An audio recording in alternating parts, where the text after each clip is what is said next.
Boa noite, nós somos o grupo 6 e a gente vai discorrer sobre a Corte Especial para o Timor-Leste. Bom, o Timor-Leste é uma pequena ilha localizada no Sudeste Asiático, mais especificamente entre o norte da Austrália e o sul da Indonésia. Ele é considerado um dos países mais jovens do mundo, porque ele teve a sua colonização por Portugal até 1975, e nesse mesmo ano, após a saída de Portugal, ele foi ocupado pelos seus vizinhos, a Indonésia. Essa ocupação ela durou mais de 20 anos, e depois de vários conflitos e várias negociações, ele finalmente teve a independência em 2002. A população apresenta uma elevada diversidade étnico-cultural, tendo em vista que são mais de 30 línguas e vários dialetos. Suas línguas oficiais são o Tetum e o português. Esse último ele é falado por apenas 20% da população, principalmente pela parte mais antiga da população. O nível da educação em Timor-Leste é extremamente baixo em termos de padrões internacionais. Para comparação, algumas das estatísticas são: 25 a 30% das crianças em idade escolar não têm acesso à escola e mais da metade da população adulta não pode ler e escrever. Pela forte influência da colonização portuguesa, 90% da população do Timor-Leste pratica o catolicismo. No entanto, ainda existem famílias adeptas ao islamismo, protestantismo, hinduísmo, budismo e animismo. O Timor-Leste e o Brasil eles não vão só traçar relações comerciais e econômicas, mas também históricas e culturais. Porque assim como o Brasil, o Timor-Leste ele faz parte da comunidade de países da língua portuguesa, a CPLP, que é uma organização que vai buscar a integração de territórios lusófonos, ou seja, que falam português. Boa noite, eu estarei dando continuidade à nossa apresentação e irei discorrer sobre os fatos históricos de Timor-Leste. A porção ocidental da ilha de Timor-Leste pertence hoje à República da Indonésia. A porção oriental, que possui sua capital em Dili, pertencia a Portugal desde o século XVI, quando os primeiros mercadores e missionários portugueses chegaram na ilha de Timor em 1515. Eles encontraram populações que se organizavam em pequenos estados com duas confederações, Servião e Belos. Eles praticavam religiões animistas. O islamismo, religião predominante atualmente na Indonésia, ele não havia chegado em Timor, assim como o budismo. No terceiro quartel do século XVI, os primeiros frades dominicanos portugueses chegaram à ilha de Timor-Leste, e foi através destes que começou uma certa disseminação, começou a se desenvolver uma progressiva influência religiosa, ao mesmo tempo que a dominação portuguesa ia se estabelecendo. Em 1651, os holandeses conquistaram Kupang, localizado no extremo oeste da ilha de Timor, e começaram a estender até metade de seu território. Até que em 1859 foi firmado um tratado entre Portugal e Holanda, e esse tratado fixava a fronteira entre o Timor português, ou seja, o atual Timor-Leste, e o Timor holandês, que é considerado o Timor ocidental. E em 1945, a Indonésia obteve sua independência, tendo a partir dali o Timor ocidental como parte de seu território. No período da Segunda Guerra Mundial, as forças aliadas australianas e holandesa, sabendo a posição estratégica de Timor-Leste, decidiram em estabelecer posições no território. Essas forças, elas estiveram envolvidas em duros confrontos com as forças japonesas, tendo vários timorenses lutado até a morte ao lado de seus aliados. Então, em 1945, a administração portuguesa foi restaurada em Timor-Leste. Entre 1945 e junho de 1974, o governo da Indonésia, em cumprimento ao direito internacional, eles afirmaram à ONU, e fora dela também, que não haviam nenhuma reivindicação territorial sobre o Timor Oriental Leste. Ao abrigo da resolução de 1514 do século XV, de 14 de dezembro de 1960, o Timor-Leste ele foi considerado pela ONU como um território não autônomo, sob administração portuguesa. Desde 1962 até 1973, a Assembleia Geral da ONU aprovou diversas resoluções, afirmando o direito à autodeterminação do Timor-Leste como das restantes colônias portuguesas até então. Em Portugal, o regime de Salazar e depois de Marcelo Caetano, se recusaram a reconhecer esse direito, afirmando que o Timor Oriental era uma província tão portuguesa como qualquer outra de Portugal continental. A Revolução de 25 de abril de 1974 restaurou a democracia em Portugal, consagrando respeito pelo direito à autodeterminação das colônias portuguesas, com o intuito de promover o exercício desse direito. Em 13 de maio de 1974, foi criada a Comissão para a Autodeterminação de Timor. A partir daquele momento, o governo português então autorizou a criação de partidos políticos, onde acabaram surgindo 3 organizações partidárias em Timor-Leste. A UDT, a União Democrática Timorense, que ela visava a integração de Timor em uma comunidade de língua portuguesa. A ASDT, Associação Social Democrata Timorense, que depois foi transformada em FRETILN, a Frente Revolucionária de Timor-Leste Independente, que preconizava pelo direito à independência. E por último, a APODETI, a Associação Popular Democrática Timorense. Ela levantava a integração com autonomia na comunidade indonésia. Em 1975, com a dissolução do Império Colonial Português, os movimentos de libertação locais acabaram aumentando, mas em maio de 1975, um projeto decorrente das autoridades de Lisboa foi apresentado aos principais partidos timorenses, que após verem a apresentação do mesmo, publicaram em 11 de julho a lei que previa a nomeação de alto comissário português, e em outubro daquele mesmo ano, a eleição de uma Assembleia Popular para definir o seu estatuto político. O diploma previa o período de transição de cerca de 3 anos. Ocorria desde janeiro de 1975 um programa local de progressiva descolonização, por meio de uma reforma administrativa, a qual levou à realização de eleições para a administração regional do Conselho de Lautém. Os resultados da primeira consulta deixaram evidente o reduzido apoio da APODETI, a Associação Popular Democrática Timorense, deixando claro que, por processos democráticos, os timorenses nunca iriam aceitar a integração no país vizinho. Muito tempo atrás, antes da ocorrência das eleições regionais, era muito evidente que a maioria dos timorenses recusava totalmente a integração na Indonésia. Uma das principais razões desta recusa era as diferenças culturais entre eles. No dia 28 de novembro de 1975, ocorre a proclamação unilateral da independência de Timor-Leste pela FRETILN, a Frente Revolucionária de Timor-Leste Independente, e pelo primeiro presidente da República, Xavier do Amaral, e Nicolau Lobato. Ele assume o cargo de primeiro-ministro, o qual vem a ser o primeiro líder da resistência armada. Com a proclamação da independência, houve também o início da Guerra Civil. Com o pretexto de proteger os seus cidadãos em território timorense, a Indonésia ela acaba invadindo a parte leste da ilha e rebatiza o território de Timor-Timor, tornando a sua 27ª província, e ainda recebeu apoio tácito do governo norte-americano, que via a FRETILN, a Frente Revolucionária de Timor-Leste Independente, como uma organização de orientação marxista. Vamos falar um pouquinho sobre a resistência timorense. Após a ocupação do território pela Indonésia, a resistência timorense consolida-se progressivamente, inicialmente sob a liderança de FRETILN. Para apoiar as Forças Armadas de Libertação do Timor-Leste, criadas em 1975, organiza-se a Frente Clandestina ao nível interno e a Frente Diplomática ao nível externo.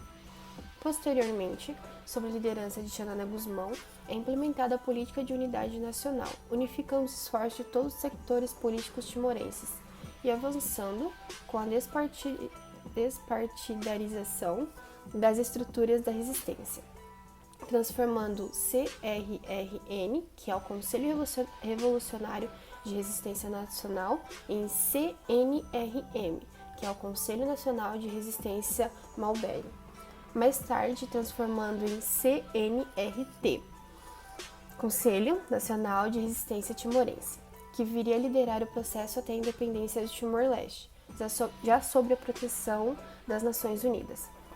Aproximadamente um terço da população do país, mais de 250 mil pessoas, morreram na guerra. O uso do português é proibido e do teto foi desencorajado pelo governo pró-indonésio, que realizou a violenta censura à imprensa e restringiu o acesso de observadores internacionais ao território até a queda de Suharto, em 1998. E agora sobre a consulta popular, assim, a independência. Em 1996, José Ramos Horta e o bispo de Dili receberam o Nobel da Paz pela defesa dos direitos humanos e da independência do Timor-Leste. Em 1998, com a queda de Suharto, após o fim do milagre econômico indonésio, B.J. Habibie assumiu a presidência desse país, tendo acabado por concordar com a realização de um referendo onde a população votaria sim se quisesse a integração na Indonésia com autonomia, e não se preferisse a independência. O referido foi realizado em 30 de 8 de 1999, e com mais de 90% das participações no referendo e 78,5% de votos, o povo timorense rejeitou a autonomia proposta pela Indonésia, escolhendo a independência formal.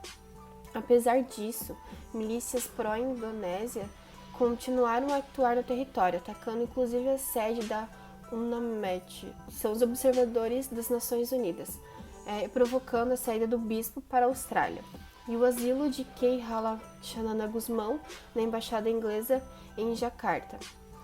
Os assassinos promovidos por milícias anti-independência, armados por membros do exército indonésio, descontentes com o resultado do referendo, continuaram. Já sobre a solidariedade internacional, as imagens despertaram protestos em vários países do mundo junto às embaixadas da Indonésia, norte-americanas e britânicas, e também junto às Nações Unidas, exigindo a rápida intervenção para cessar os assassinos. Em Portugal, nunca se viram tantas manifestações populares no norte e do sul do país desde 25 de abril de 1974. Pela primeira vez, também a internet foi utilizada em massa na divulgação de campanhas pró-Timor e a forma rápida de intervenção da ONU. Sobre a intervenção das Nações Unidas, em 18 de setembro de 1999, partiu um contingente de capacetes azuis das Nações Unidas, uma força militar internacional composta inicialmente em 2.500 homens, tendo aumentados para 8.000, incluindo australianos, britânicos, franceses, italianos, malaios, norte-americanos, canadianos e outros, além de brasileiros e argentinos. A missão da Força de Paz, chefiada pelo brasileiro Sérgio Vieira de Mello, era de desarmar os milicianos e auxiliar no processo de transição e na reconstrução do país. Falando um pouquinho do Sérgio Vieira de Mello, ele nasceu no Rio de Janeiro e mudou-se para a França, no início dos anos 60, para estudar filosofia em Paris, onde participou das manifestações de maio de 68. Tornou-se funcionário da ONU no ano seguinte, quando tinha apenas 21 anos. Passou a maior parte da sua carreira servindo pelas missões pela Acnur.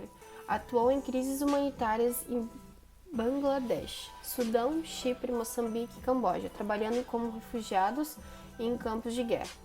Em 1999 e 2002, Sérgio liderou a missão da ONU, que acompanhou a transição de Timor-Leste para a independência. O então secretário-geral da ONU, Kofi Annan, afirmava que Sérgio era a pessoa certa para resolver qualquer problema. O compromisso do brasileiro com as causas humanitárias o levou ao cargo de Alto Comissário das Nações Unidas pelos Direitos Humanos em 2002. Em 2003, enquanto estava como representante oficial do secretário-geral das Nações Unidas para o Iraque, buscando solucionar o violento conflito que assolava o país, Sérgio foi vítima de um ataque fatal à sede da ONU em Bagdá. A memória e o legado de Sérgio está vivo em todos os que dedicam sua vida às causas humanitárias e em todos que cultivam valores de paz, tolerância e cooperação. Sua história é um marco para a Acnur, para o Brasil e para o mundo, e as lições que sua vida inspira também trarão a esperança de um mundo melhor.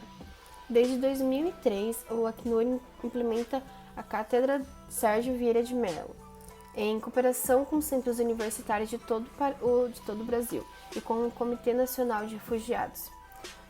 Ao longo dos anos, a cátedra tem se revelado um ato fundamental para garantir que pessoas refugiadas e solicitantes de refúgio tenham acesso a direitos e serviços no Brasil, oferecendo ainda apoio ao seu processo de integração local.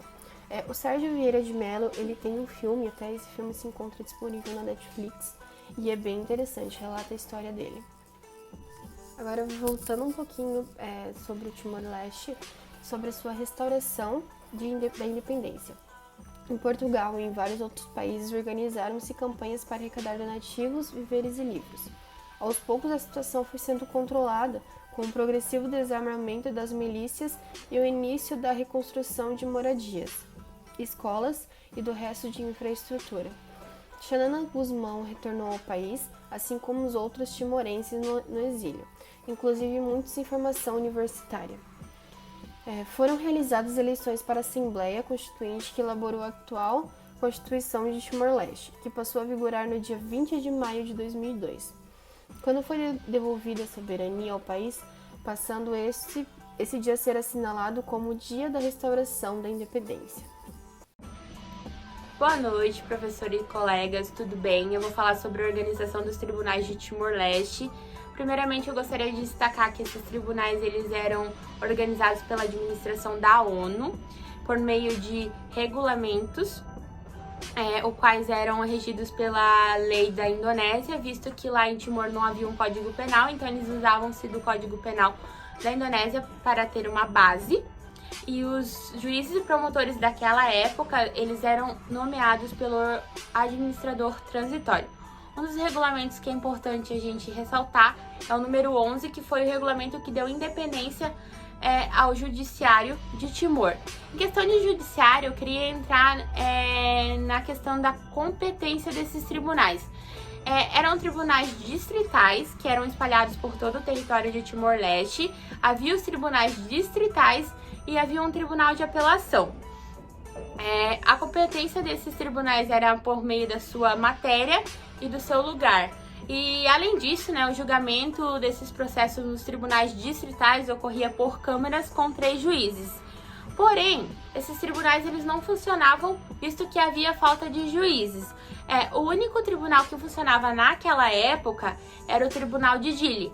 Ele era um tribunal distrital e ele tinha uma competência exclusiva. Qual que era essa competência? Era o julgamento dos crimes de genocídio, crimes de guerra, crimes contra a humanidade, assassinato, crimes sexuais e crimes de tortura. Esses últimos 3 crimes que eu citei, eles só poderiam ser julgados pelo Tribunal de Dili caso eles tivessem ocorrido na data do dia 1º de janeiro de 1999 a 25 de outubro de 1999.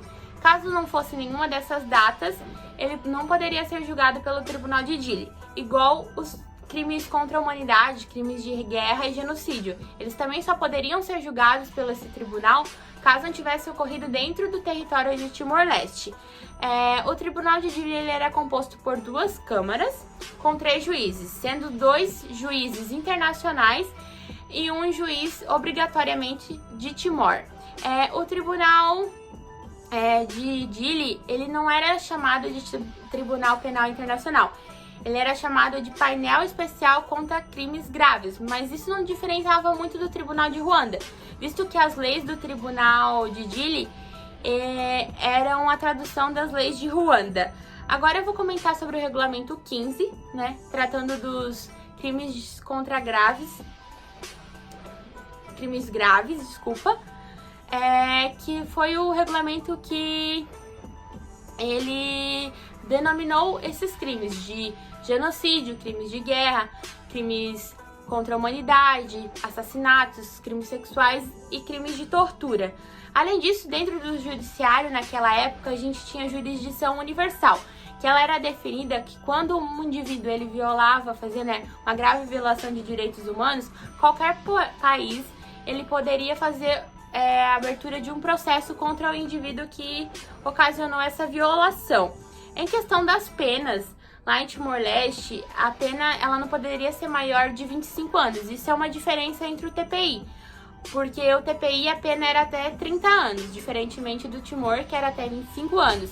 Além disso, tinha a combinação de multa até $500 mil e eles faziam a retirada de bens, propriedades, entre outros.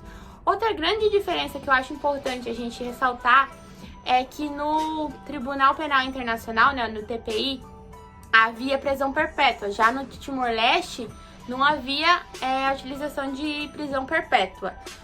Em questão de jurisdição juvenil, eu gostaria de falar, porque é um assunto bem importante, era que nem aqui no Brasil. Os menores de 18 anos eles não poderiam ser levados a julgamento, a processos criminais. Porém, tinha uma exceção a quais esses jovens eles poderiam ser levados a um processo criminal, que seriam quando eles cometiam homicídios ou deixavam vítimas com graves ferimentos.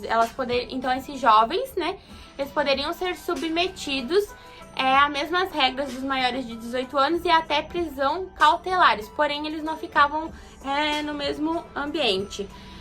Outro assunto que é importante destacar e abordar é os direitos dos acusados e das vítimas naquela época, que o tribunal, por meio dos regulamentos, determinava.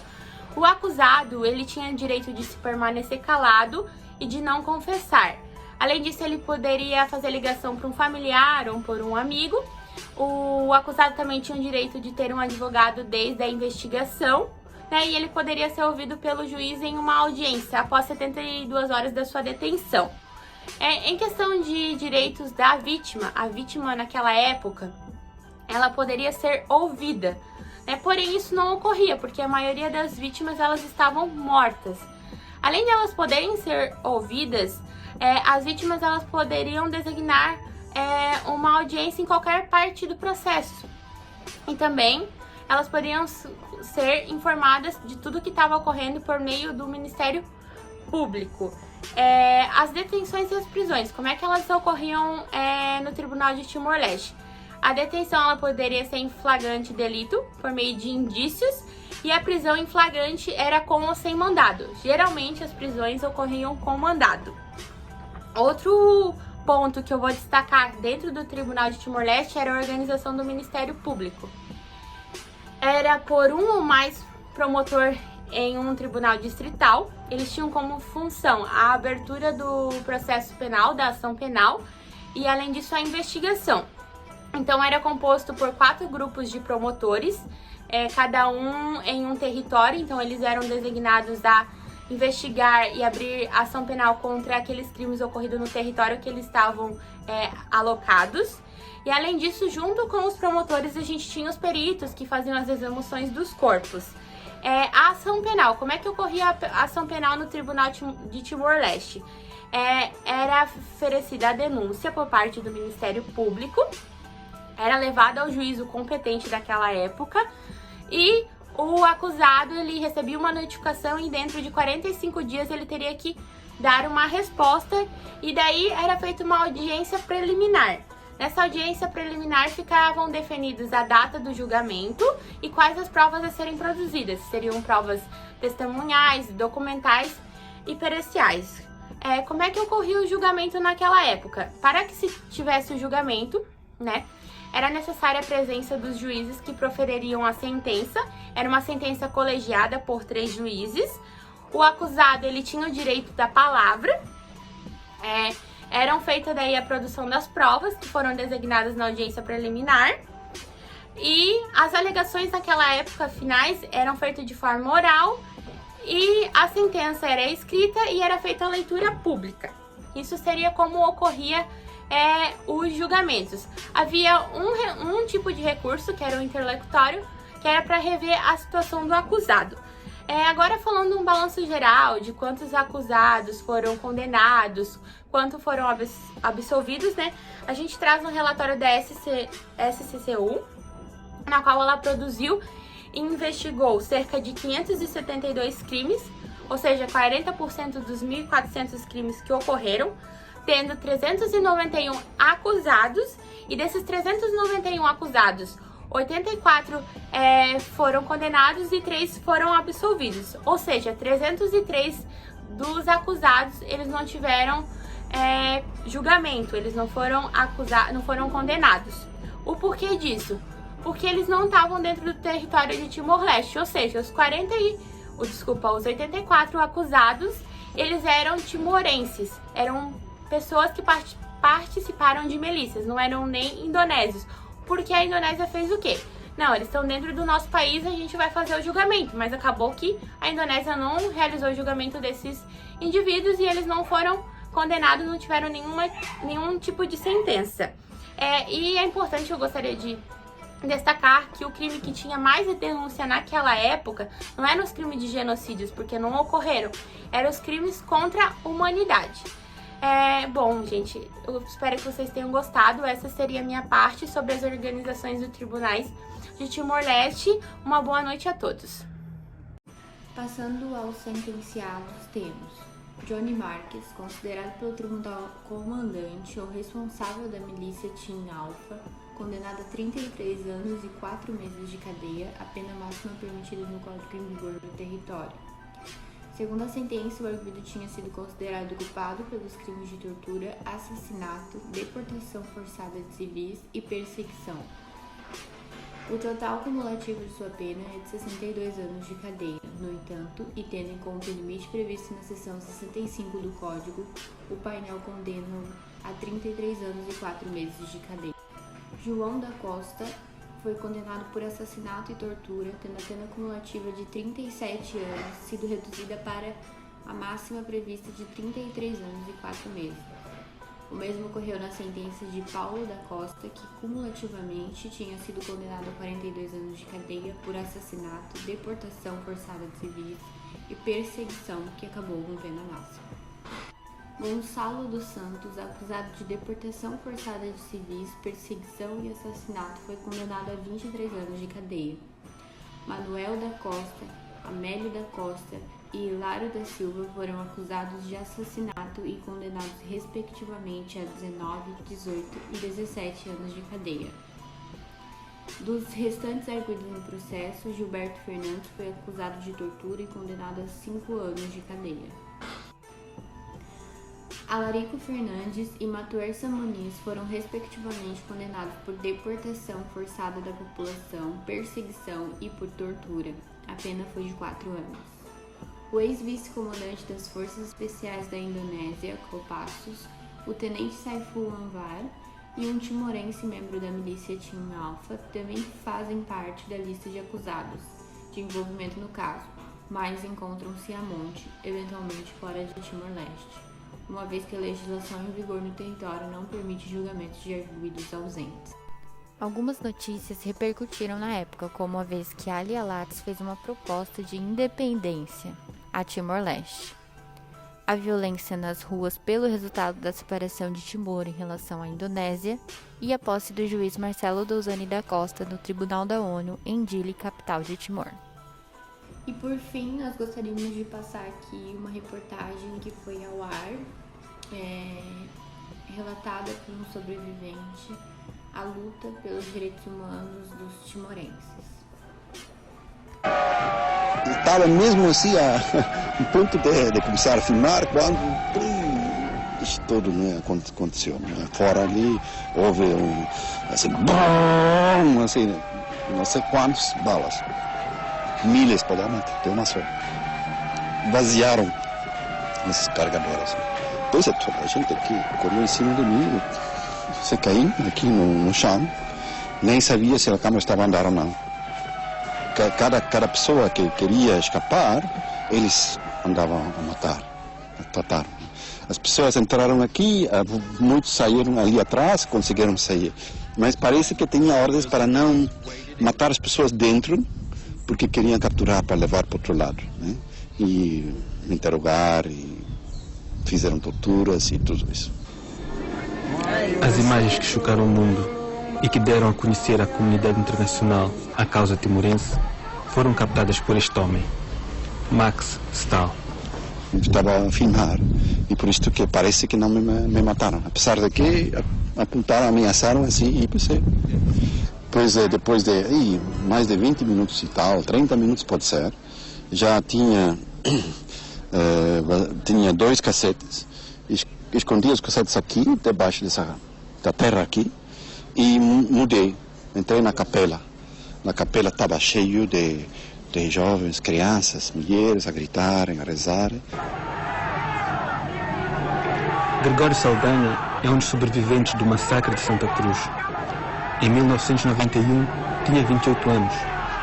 Era um dos líderes dos estudantes. Nesse dia, foi alvejado e preso. Fingi-me morto na altura,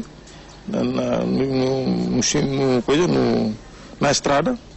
E nos meus arredores houve mais espancamentos, mais esfaqueamentos, mais pontapés. No dia 12 de novembro de 1991, centenas de jovens timorenses morreram ou ficaram feridos no cemitério de Santa Cruz. O massacre acabou por abrir o caminho para a independência. Quebra o silêncio do mundo, porque os inimigos tentam, com propagandas falsas, dizendo que a guerra terminou, a independência falhou, mas depois, com aqueles gritos de 12 de novembro, viu a atenção do mundo internacional sobre o problema do Timor-Leste. Timor ficou totalmente isolado. Né? Ninguém se interessava em Timor, ninguém. A gente aqui sofria e não se via, né? Não se via, porque um silêncio total. Né? Ninguém podia falar, provas não havia.